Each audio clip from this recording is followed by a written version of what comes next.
Allah Bapa kami dalam surga, Allah yang kami sembah di dalam nama Tuhan kami Yesus Kristus. Kami bersyukur dan terima kasih ya Tuhan atas nikmat dan berkat yang masih Tuhan berikan kepada kami secara khusus hamba-hambamu di dalam kegiatan virtual pada sore hari ini. Kehadiran kami adalah untuk melayani Engkau ya Bapa. Olehnya berikan kami senantiasa kekuatan dan keyakinan dalam mengiringi Tuhan. Secara khusus beberapa saat lagi hamba-Mu Dr. Cecilia Asnawati akan menyampaikan firman-Mu. Urapi hamba-Mu dengan kuasa-Mu, merupakan bagian dari firman-Mu yang akan disampaikan dan itu akan menjadikan kekuatan dalam pengiringan kepada Tuhan. Kami percaya Tuhan hadir bersama kami dan kami juga percaya bahwa apapun yang Tuhan sampaikan melalui hamba-Mu ini akan menjadi bagian dalam hidup kami, dalam pelayanan kami baik pada hari ini bahkan berikutnya. Terpujilah Engkau ya Bapa, di dalam nama Tuhan Yesus kami sudah mengucap syukur. Amin. Shalom semuanya. Shalom. Sekali lagi terima kasih buat Bu Eli yang kasih kesempatan ke saya untuk hari ini sharing di Menara Doa Banten. Rasanya kita jadi kayak reuni ya. Ada Pak Dani Supangat, ada yang lain-lain ya. Itu saya juga rada-rada minder nih ada Pak Dani, karena biasanya Pak Dani Supangat yang ngajarin saya di sekolah doa, terus juga sharing-sharing mengenai pelajaran akhir zaman ya. Saya paling diberkati dengan pelajaran dari Pak Dani untuk akhir zaman ya. Itu menabur Bu, saling menabur.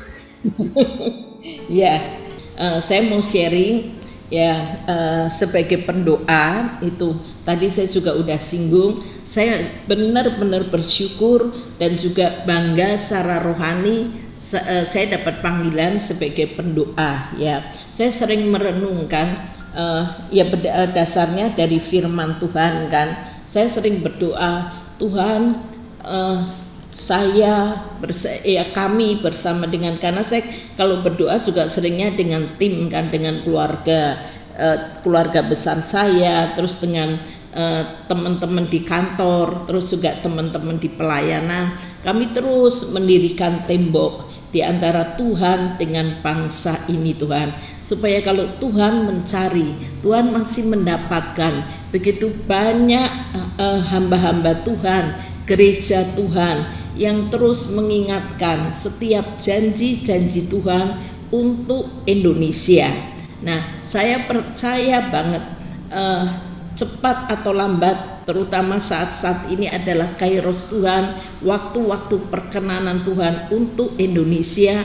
Indonesia pasti segera dipulihkan. Apa yang Tuhan janjikan di dalam firman Tuhan, apa yang Tuhan telah sampaikan melalui nabi-nabi Tuhan untuk terjadinya tuaian jiwa yang sangat-sangat besar di Indonesia, dengan disertai dengan mujizat-mujizat Tuhan, dengan disertai dengan pemulihan, baik pemulihan ekonomi dan juga pandemi, Tuhan akan selesaikan sendiri, itu pasti terjadi. Amin. Ya, saya juga karena pendoa, tadi Bu Eli juga udah berkali-kali singgung, saya udah cukup lama di gerakan doa. Saya juga jatuh bangun, banyak belajar, suka salah paham ya Bu Eli ya. Saya juga dalam kesempatan ini minta maaf juga sama Pak Dani Supangat, kalau dulu waktu mempersiapkan NBC juga mungkin ada salah paham. Ya please Pak ya, saya minta maaf itu. Nah, saya juga banyak belajar juga dari firman-firman Tuhan. Saya melihat di kitab Ulangan itu kan, waktu bangsa Israel keluar dari Mesir, itu banyak mengalami mujizat-mujizat Tuhan.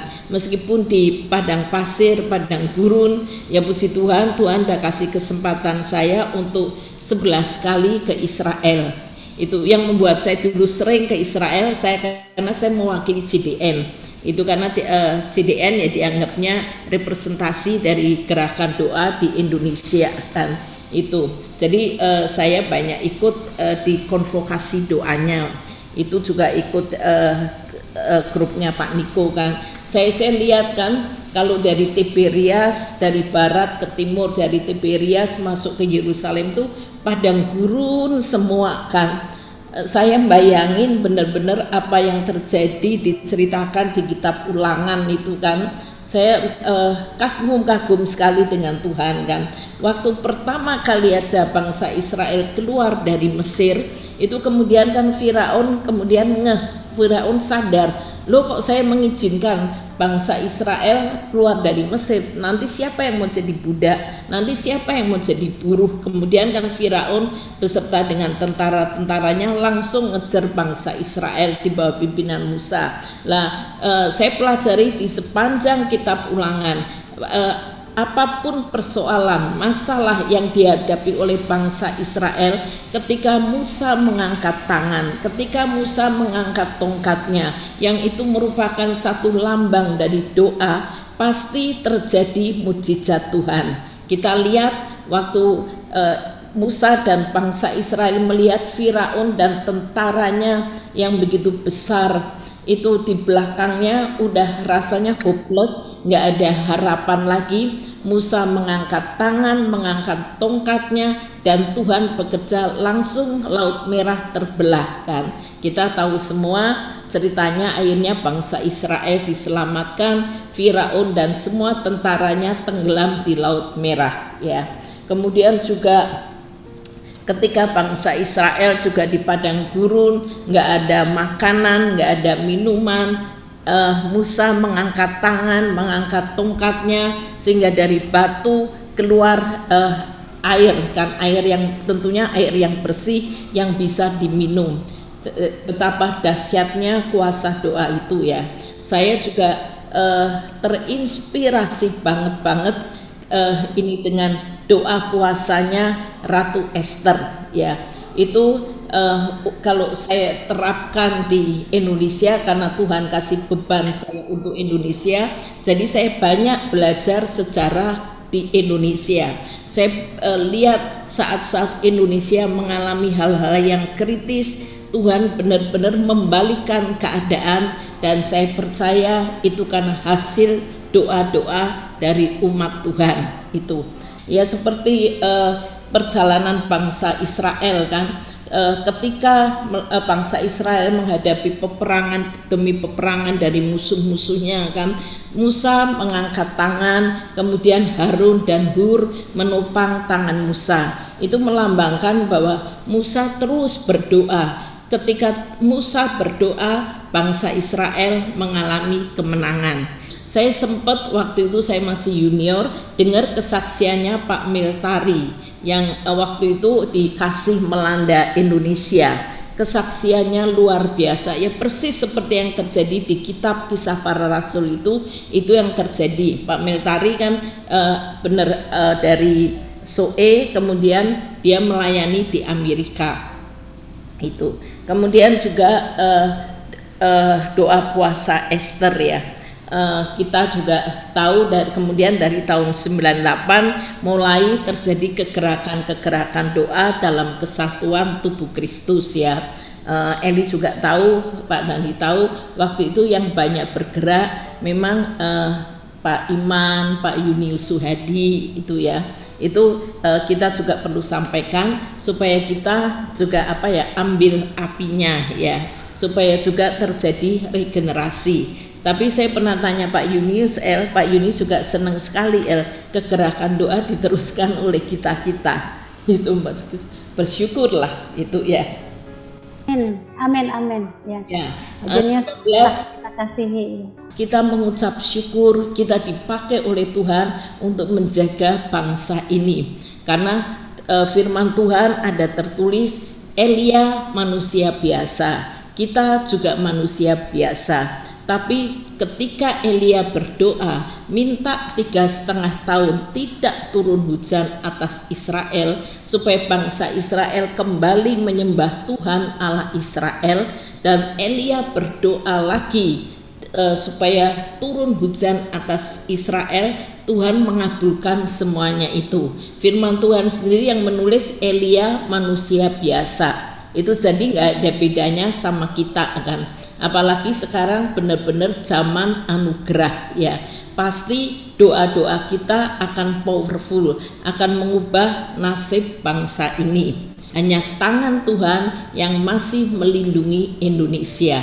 Amin. Ya, makanya saya ucap syukur banget Bu Eli tiba-tiba pindah satu tim dengan Bu Christine gerakin doa dari wanita, kemudian sekarang generasi Yeremia. Nanti saya approach sekolah-sekolah murid-murid saya Bu Eli untuk bisa ikut karena kurang lebih 1.000 murid. Wow, puji Tuhan.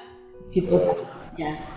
Terus juga saya juga paling seneng terinspirasi dengan doanya Yosua. Itu kan waktu itu Yosua ngalamin peperangan dengan suku-suku yang ada di sekitarnya, kemudian Yosua untuk memaksimalkan kemenangannya pada hari itu juga supaya nggak usah ganti hari itu juga Yosua benar-benar mengalami kemenangan yang gilang gemilang sampai Yosua berdoa kan minta matahari dan bulan berhenti itu supaya harinya jadi panjang kan, berhenti di atas Gibeon dan di lembah Ayalon, dan Tuhan benar-benar mengabulkan doa Yosua.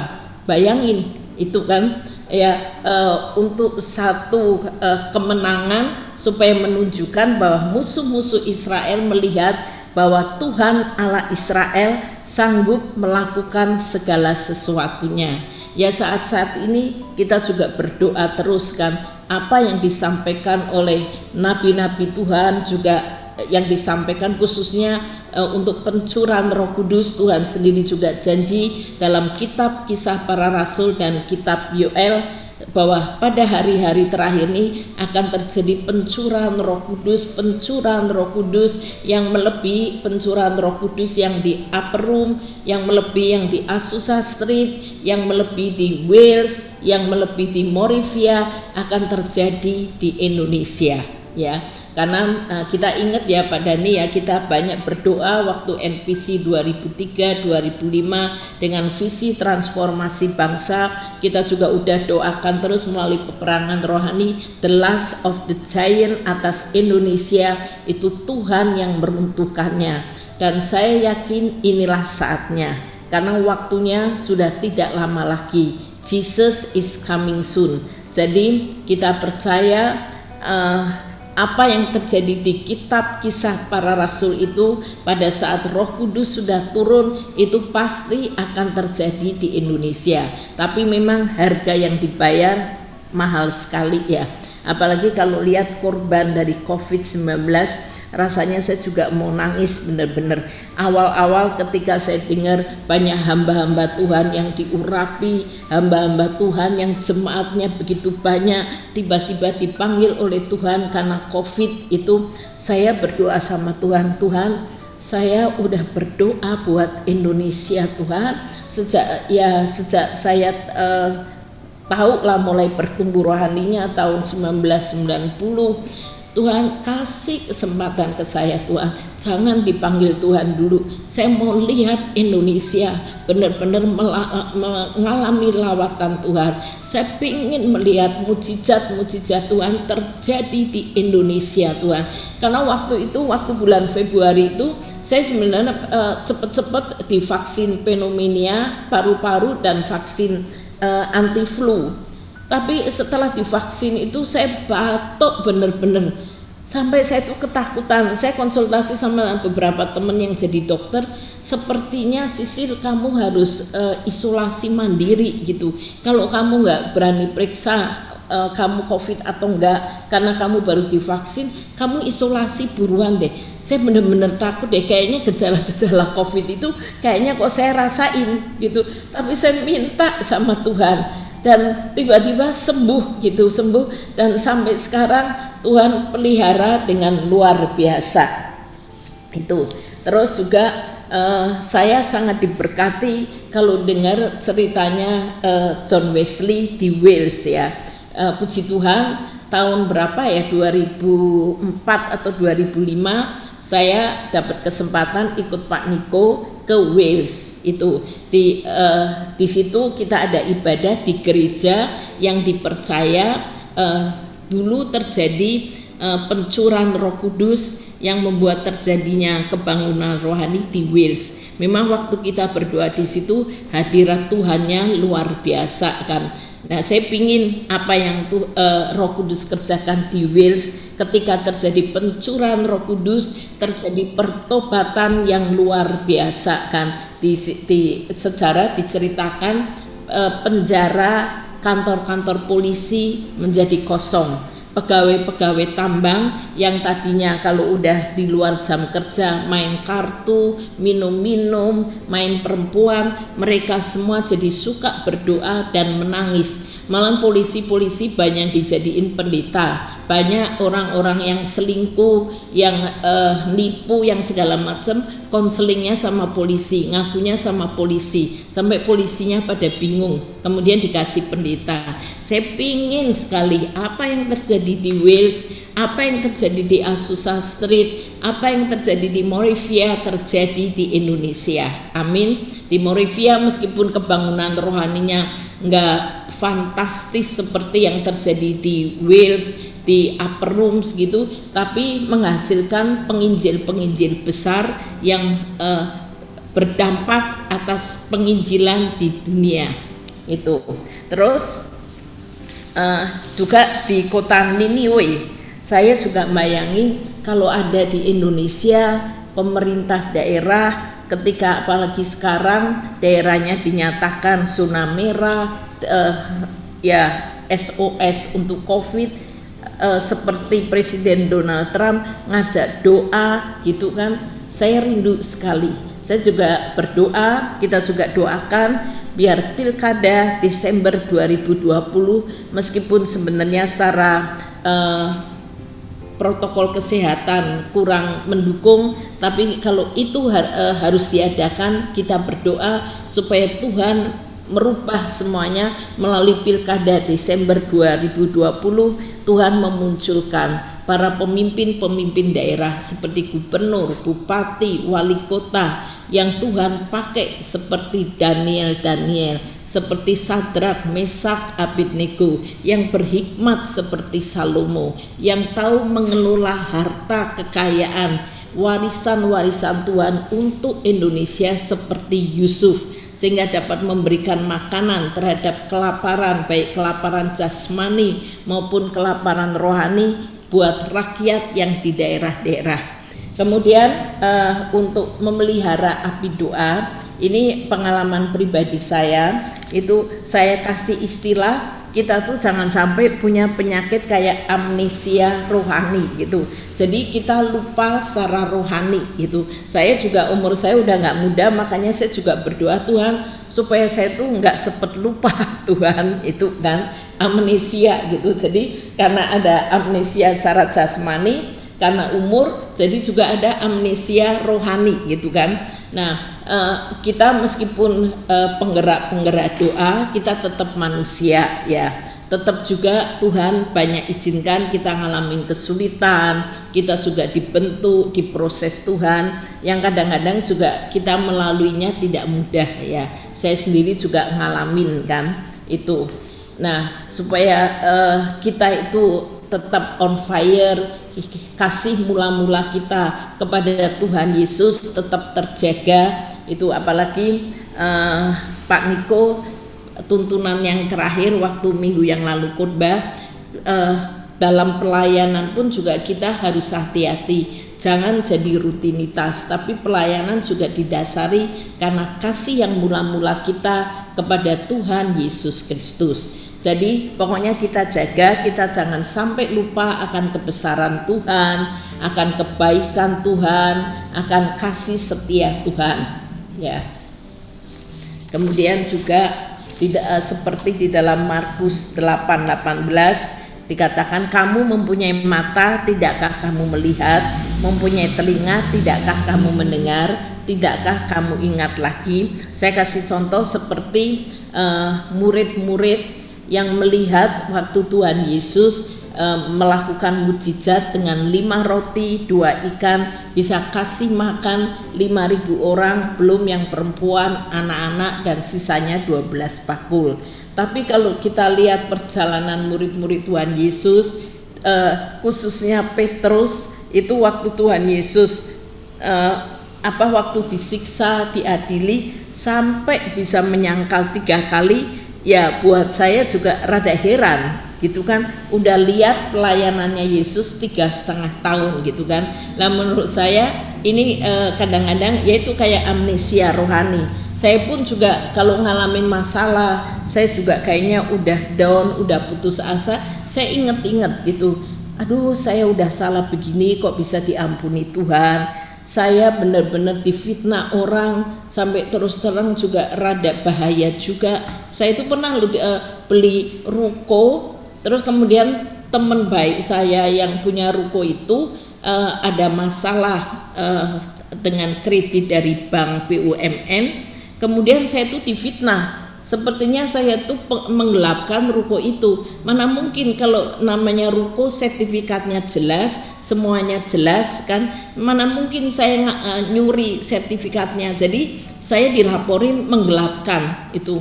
Untung waktu transaksi jual beli itu notarisnya memfoto transaksinya itu, waktu saya sama teman saya tanda tangan tuh difoto. Jadi waktu saya dipanggil polisi, waktu itu lagi nyiapin NPC 2005, saya sempat ngomong, Tuhan saya tuh lagi all out NPC 2005, kok Tuhan izinin sih? Tapi saya ingat benar-benar pertolongan Tuhan yang sangat terbukti, pertolongan Tuhan yang tidak pernah terlambat. Itu kehidupan rohani saya yang saya jaga terus itu. Dan saya juga berusaha untuk tidak mencuri kemuliaan Tuhan. Dan saya juga mengucap syukur. Tadi Bu Eli berkali-kali ngomong Bu Sisil itu tukang masak yang di belakang layar.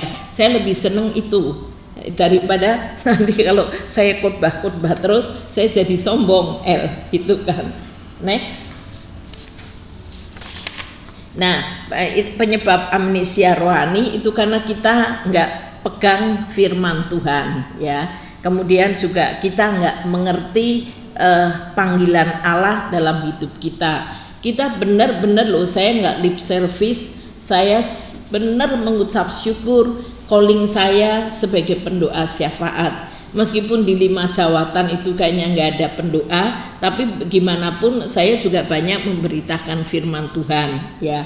Kalau buat saya juga punya kartu penginjil dari Dirjen Bimas Kristen, tapi juga itu bukan untuk formalitas, tapi benar-benar untuk saya laksanakan. Memang saya waktu itu minta kartu penginjil karena waktu pelayanan di Papua. Waktu itu saya dikasih kesempatan Tuhan untuk bantu gubernur, sehingga sambil bekerja saya juga pelayanan. Banyak ditanya sama gereja-gereja, itu kan ada kartu pendetanya enggak, ada kartu penginjilnya enggak. Jadi saya minta dari Dirjen Bimas Kristen itu. Tapi saya ngerti, saya berusaha mengerti destiny Tuhan dalam hidup saya. Saya terinspirasi dengan satu kesaksian dari mantan menteri, saya gak lupa menteri luar negeri atau menteri keuangan, karena saya ingatnya tuh menteri luar negeri. Cuman waktu berkunjung ke Indonesia, dia waktu itu juga banyak bersaksi, mengadakan pers conference yang menyambut tuh Ibu Mari Pangestu.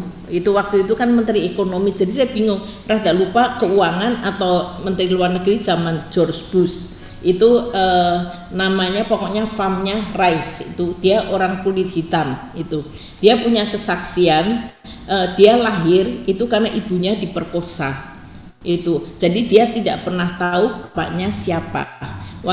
Ibunya diperkosa juga, ibunya waktu itu nggak punya pekerjaan, pekerjaannya hanya seperti seorang pembantu. Dia sempat mau digugurkan dan karena terlanjur lahir mau dibuang sama ibunya, tapi ya Tuhan punya rencana dalam hidupnya kan. Kemudian nggak jadi dibuang, tapi waktu masa kecilnya sangat-sangat menderita karena dia dianggap anak haram, dia banyak dibully waktu sekolah, terus juga sangat-sangat kekurangan. Pada satu hari dia ketemu seorang pendeta, kemudian diinjili, terima Yesus, dan dia punya determination, punya kebulatan tekad untuk berubah. Dia sungguh-sungguh kerja keras, sekolah, terus juga membantu ibunya, dan ibunya tuh matanya buta satu. Jadi seperti benar-benar kayak sinetron deh itu, tapi kejadian beneran. Waktu di Indonesia dia bersaksi, terus akhirnya dia berhasil berhasil dalam sekolahnya dan karirnya juga bagus ya, sampai diangkat jadi menteri keuangan atau menteri luar negeri di Amerika. Tidak mudah. Luar negeri, Bu. Menteri luar negeri, Condoleezza Rice. Sorry ya, terima kasih Pak Dandi, terima kasih. Menteri luar negeri itu luar biasa. Waktu itu benar-benar ngelobi-lobinya dia luar biasa. Itu saya terinspirasi benar karena sejak diinjili, sejak terima Yesus, dia mengerti tujuan Allah dalam hidup dia. Kenapa Tuhan masih izinkan dia masih hidup meskipun masa kecilnya sangat-sangat suram. Nah, kita cari destiny Tuhan dalam hidup kita supaya kita nggak mudah putus asa, supaya kita jaga kehidupan doa kita, supaya kita juga tetap standing in the gap untuk bangsa kita. Pokoknya dari Yerusalem, Yudea, Samaria sampai ke ujung bumi kita doakan terus. Amin. Ya, terus juga kita jangan cepat melupakan kebaikan-kebaikan Tuhan. Saya benar-benar sharing ini nggak teori, saya praktekkan banget. Saya cukup dekat dengan Bu Eli juga tahulah pergumulan kita masing-masing ya, terutama dalam pelayanan aja kita juga banyak bergumul, kadang-kadang juga banyak menangis juga kan. Kita udah berusaha berbuat ya kita yang terbaik lah buat Tuhan, nggak hitung-hitungan, terus juga nggak berusaha menonjol, tapi kadang-kadang masih disalah mengerti. Buat perempuan itu juga menyakitkan Pak Dani. Ya itu. Ngerti sekali Bu, penuh pengertian Bu. Itu kan makanya, tapi saya jaga benar-benar yang tadi itu kebaikan Tuhan, terus destiny dalam hidup kita itu kan. Itu ya, saya juga sering Mazmur 103 saya diberkati benar-benar, pujilah Tuhan hai jiwaku. Saya sering ngomong kalau mulai api doanya turun, saya ngomong pujilah Tuhan hai jiwaku dan janganlah lupakan segala kebaikannya. Di kantor pun juga saya banyak bergumul, terutama waktu saya junior banyak saingannya. Waktu itu Pak Yusuf Indradewa, pendiri dari konsultan hukum saya, itu mantan pejabat tinggi dari Departemen Keuangan. Terakhir jadi Irjen, kemudian ditarik oleh Pak Ali Wardana dan Pak Radius Prawiro jadi Menko Sesmenko Equin, Sekretaris Menko Equin itu. Jadi partner-partnernya dia kebanyakan dulu dosen-dosen UI itu, tapi dari dulu Tuhan punya passion, kasih passion ke saya tuh nggak boleh all out di pekerjaan, ya tetap tanggung jawab, tapi saya dikasih Tuhan punya waktu untuk melayani. Sehingga waktu di gedung Atagraha kan, karena gedung Atagraha SCPD Sudirman, jadi saya pakai banyak waktu-waktu luang saya untuk banyak ya melayani di gerakan-gerakan doa itu ya. Next. Kemudian ya saya ada sedikit advice kan, selama ini saya praktekkan kalau ada masalah, kalau membuat api doa kita turun ya jangan fokus pada masalahnya itu ya, seperti dalam 2 4:18, sebab kami tidak memperhatikan yang kelihatan melainkan yang tak kelihatan, karena yang kelihatan adalah sementara sedangkan yang tak kelihatan adalah kekal. Jadi pintu sebesar apapun kuncinya tuh tetap kecil, masalah sebesar apapun ya kuncinya hanya percaya kepada Tuhan. Buat Tuhan semuanya nggak ada yang sukar untuk dilakukan ya. Saya juga ada satu kesaksian lagi di Papua, itu yang membuat saya kapok banget, nggak berani ke Papua lagi. Saya itu waktu ikut tender saya itu dibantu sama ya temennya, kenalnya dari Papua, tapi sepertinya teman saya itu baik sekali itu, sehingga saya juga di Papua juga bantu. Waktu itu saya diminta Bu Christine juga untuk menyiapkan pelayanan di sekolah-sekolah. Jadi saya bantu Pak Beni Gunawan untuk menyiapkan pelayanan di sekolah-sekolah. Kebetulan saya kenal Wali Kota Jayapura dan juga di Merauke, terus juga di Sorong. Waktu di Jayapura tuh luar biasa, pakai kampus Universitas Cendrawasih, ada 5.000 anak-anak sekolah se-Jayapura dilawat Tuhan luar biasa, dan banyak kesaksian mereka yang sudah mau bunuh diri, mereka juga yang punya rencana untuk membunuh bapaknya karena lihat ayahnya sering memukuli, sering menyiksa ibunya, sering juga memukuli dia, jadi dia kepahitan banget. Banyak kesaksian itu semua. Tapi di saat-saat Tuhan pakai pelayanan saya di sekolah-sekolah, saya itu difitnah, saya itu dilaporin ke kejaksaan, dilaporin ke segala macam. Tapi Tuhan tolong, karena sebelumnya ada teman pendoa yang mengatakan, Bu Sisil, waktu saya doain Bu Sisil, saya lihat Bu Sisil itu berdiri di tengah jalan, di pinggir jalan, bawa tas, kemudian ada angin yang menerpa Bu Sisil sehingga pakaiannya Bu Sisil itu sempat ini kebuka dikit, tapi kemudian ada tangan yang menutup. Waktu dikasih pernyataan gitu, saya pertama nggak tahu, tapi waktu saya difitnah teman saya baru tahu, oh itu maksudnya itu, yang membuat saya itu jadi nggak berani ke Papua, bener-bener. Nah tapi Tuhan pulihkan saya ya melalui ini, step-step ini saya ingat-ingat terus kebaikan Tuhan, saya juga ambil keputusan untuk mengampuni. Amin. Puji Tuhan, terima kasih Ibu Sisil. Ibu Sisil, tadi Pak Samuel Kusnadi karena beliau bisnismen dan dia ketua BPD GBI Banten, telat sedikit masuk tadi, ada hal-hal yang dia harus kerjakan. Mungkin sedikit kepada Pak Samuel Kusnadi, mungkin mau menyampaikan sesuatu, nyapa Ibu Sisil, Pak silakan. Setelah itu Pak Martin Gultom. Oke, Bu Sisil, selamat sore. Wah, ini Bu Elin banyak nih mendorong saya supaya saya tetap ada di Menara Doa. Ini anugerah buat saya. Ternyata rencana besar sekali buat Indonesia. Saya semakin jelas ya melihat kesaksian narasumber di Menara Doa Banten ini, sangat-sangat melihat kami semua ini yang ada di memang dipilih Tuhan. Dengan berbagai profesi, dengan berbagai tugas, harus masuk ke Menara Doa, harus menjadi orang-orang yang dipakai di dalam pemikiran maupun dalam doa-doanya supaya kehendak Tuhan dinyatakan. Hari ini saya mendengar saksi hidup ya Ibu Sisil dengan pengalamannya luar biasa ya buat kami yang baru ini, buat saya lah yang baru ini semakin ya hidup takut akan Tuhan. Jadi harus ikut walaupun sibuk atau apapun, karena kebenaran kami salah satu pemimpin di Banten. Memang semua denominasi, semua pemimpin rohani harus masuk di dalam kehidupan doa. Gak boleh mengandalkan hanya pendoa-pendoa di sinode atau di gereja. Supaya kita bisa mendukung, bukan hanya dilaporkan, tapi mendukung.